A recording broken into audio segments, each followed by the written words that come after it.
Programme حالات حاضرہ Frankfurt سے علی کے ساتھ۔ ملائیشیا میں سیاسی پناہ گزین مہاجرین کے مسائل۔ فرینکفرٹ۔ پاکستان جو پاکستانیوں کا وطن ہے، وہیں بہت سے پاکستانیوں کے لیے اپنے عقیدہ پر عمل کرنے کی پاداش میں ان کے اپنے ہی وطن میں ان کی جانوں کو خطرہ ہے۔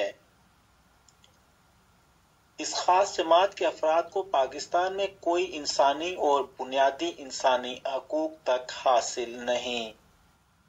پاکستان سے باہر پناہ کی تلاش میں ان سیاسی پناہ گزینوں کو اپنے آپ کو مسلمان تک کہلوانے کا حق نہیں، اور اسٹیٹ نے ان سے ان کا بنیادی حق عقیدہ کی آزادی تک کا چھین لیا، اور وہ لوگ اپنے عقیدہ کی بنیاد پر پاکستان میں ہر تشدد اور غیر انسانی سلوک کا نشانہ بنائے جاتے ہیں، اور پاکستان میں ہر جگہ اور ہر مقام پر معاشرتی طور پر نفرت کا نشانہ بنایا جاتا ہے۔ ایسے میں بہت سے پاکستانی اپنے ہی وطن میں غیر محفوظ ہونے کی وجہ سے پاکستان سے باہر غیر ممالک میں پناہ کی تلاش میں پاکستان سے نکلنے پر مجبور ہیں، اور ایسے ہی بہت سے پاکستانی پناہ گزین سری لنکا، نیپال، تھائی لینڈ اور ملائیشیا میں اقوام متحدہ میں UN کے تحت سیاسی پناہ کی درخواست دینے پر مجبور، اور اکثریت اپنے اپنے فیصلوں کے انتظار کی منتظر ہیں۔ تو وہیں پر دیار غیر میں بہت سے مسائل کا شکار بھی ہیں، اور کرونا وائرس پر مبنی وبا اور اس کے تناظر میں مختلف ممالک اور حکومتوں کی طرف سے عائد کردہ پابندیوں نے پناہ گزینوں تارکین وطن کے مسائل اور مشکلات میں بھی اضافہ کیا ہے۔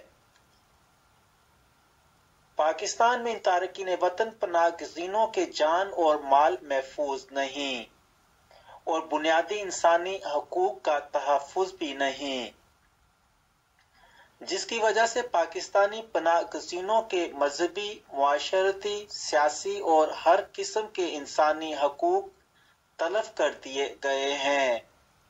ان اہل وطن پر سرکاری و غیر سرکاری اعلیٰ ملازمتوں کے دروازے بند کر دیے گئے ہیں، نیز اعلیٰ تعلیمی اداروں میں ان کے بچوں کو داخلے نہیں دیے جاتے۔ پاکستان میں ان تارکین وطن پناہ گزینوں کے جان و مال محفوظ نہیں، اور بنیادی انسانی حقوق کا تحفظ نہیں۔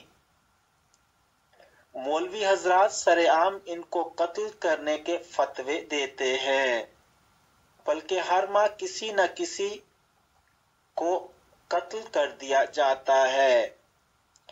ان حالات میں پاکستانی پناہ گزین بیرون ملک ہجرت کرتے ہیں، لیکن ملائیشیا ہجرت کرنے والے تارکین وطن مہاجرین مسائل و مشکلات اور بنیادی انسانی حقوق کی پامالی کا شکار ہیں۔ ملائیشیا میں ریفیوجیز غیر قانونی تصور کیے جاتے ہیں، جنہیں لیگل بیس پر ملازمت کی اجازت نہیں۔ گراؤنڈ لیول کے ریفیوجیز کی مشکلات مصیبتوں میں مدد کرنے والا کوئی فورم متحرک اور فعال نہیں۔ اپنی اور اپنی فیملیز کی خوراک کے لیے ریفیوجیز انتہائی خوف اور رسک میں ملازمت کرنے پر مجبور ہیں۔ ملائیشیا میں اگر امیگریشن پکڑ لے تو جیلوں میں ڈال کر اور ناروا سلوک کا سامنا کرنے کے بعد ڈپورٹ کر دیے جاتے ہیں۔ جنوری 2021 میں 5 مہاجرین پاکستانی تارکین وطن کو ڈپورٹ کیا گیا، جن میں سے 2 مہاجر ریفیوجیز اسٹیٹس UNHCR کارڈ رکھتے تھے۔ UN اور انسانی حقوق کے ادارے ان مظلوم ریفیوجیز کو امیگریشن حراست سے نہ چھڑوا سکے۔ غیر قانونی ملازمت کے باوجود ریفیوجیز کو اس کا پورا معاوضہ نہیں ملتا۔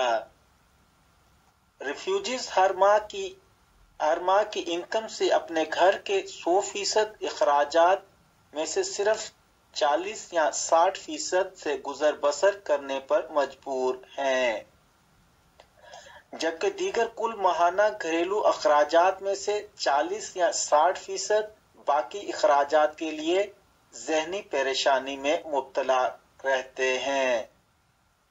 تمام ریفیوجیز ملازمت کے باوجود میڈیکل، ایجوکیشن اور ضروریات زندگی کے ماہانہ اخراجات برداشت نہیں کر سکتے، جس سے ہر تیسرے گھر میں مسائل پیدا ہو رہے ہیں۔ ریفیوجیز کو اگرچہ ہسپتال میں ڈسکاؤنٹ ملتا ہے، لیکن اس کے باوجود ہسپتال کے بلز ریفیوجیز کی استطاعت سے باہر ہیں۔ ہزاروں رنگٹ کے بلز بن جاتے ہیں۔ فری کلینک تک پہنچنے کے لیے بھی ریفیوجیز کو ٹیکسی کرائے کے لیے 80 سے 100 رنگٹ درکار ہوتے ہیں۔ اگر کوئی پیچیدہ مرض ہو تو علاج استطاعت سے باہر ہو جاتا ہے۔ متعدد ریفیوجیز مختلف امراض میں مبتلا ہیں، مگر مالی وسائل کی بے حد کمی کے باعث اپنی بیماری کی بروقت تشخیص نہیں کروا سکتے، جس سے اچانک بیماری کی شدت انہیں موت کے منہ میں پہنچا دیتی ہے۔ 10 سے زائد مہاجرین موت کے منہ میں جا چکے ہیں۔ مہاجرین پاکستانی پناہ گزین آزادی اظہار رائے سمیت انسانی بنیادی حقوق سے محروم ہیں، حفاظت و تحفظ اور مالی وسائل میں کمزوری کے باعث پسماندگی کا شکار ہیں۔ پھر بھی گراؤنڈ لیول پر ریفیوجیز کے انفرادی مسائل مشکلات کو دور کرنے کے لیے کوئی فعال سسٹم موجود نہیں۔ تارکین وطن پاکستانی پناہ گزین مہاجرین ناروا سلوک کا شکار ہیں۔ مہاجرین کو ہر سال ری سیٹلمنٹ کے لیے نظر انداز کیا جا رہا ہے۔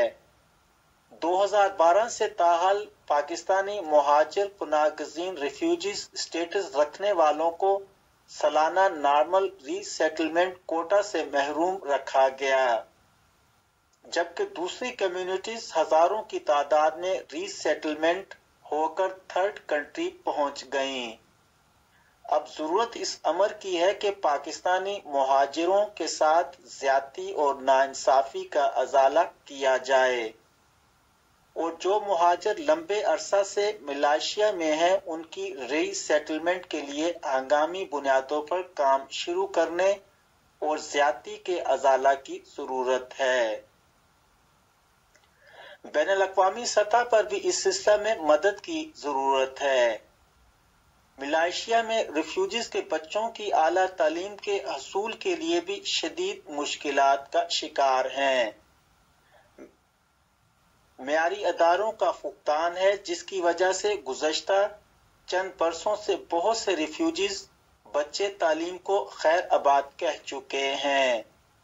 ہائر سیکنڈری اسکول سے لے کر کلاسز کی تعلیم بہت مہنگی ہے۔ فی بچہ 400 رنگٹ سے زیادہ ماہانہ فیس اور ٹرانسپورٹ کا خرچ ہے۔ 1000 رنگٹ ماہانہ کی آمدنی رکھنے والا یہ خرچ افورڈ نہیں کر سکتا، جس کی وجہ سے مہاجر بچے مشکلات اور مصیبتوں میں گزر بسر کرتے ہیں اور بچوں کا تعلیمی مستقبل تاریک ہے۔ یہ ہمارا سب سے بڑا نقصان ہوگا۔ اس کی تلافی کی ایک صورت یہ ہے کہ جلد تھرڈ کنٹری میں ری سیٹلمنٹ ہو اور بچے اپنی ادھوری تعلیم مکمل کر سکیں۔ ملائیشیا میں ریفیوجیز کو جان و مال کا تحفظ حاصل نہیں۔ انڈین، تاملوں اور ملائی جرائم پیشہ افراد کی طرف سے بے شمار لوٹ مار کے واقعات رونما ہو چکے ہیں،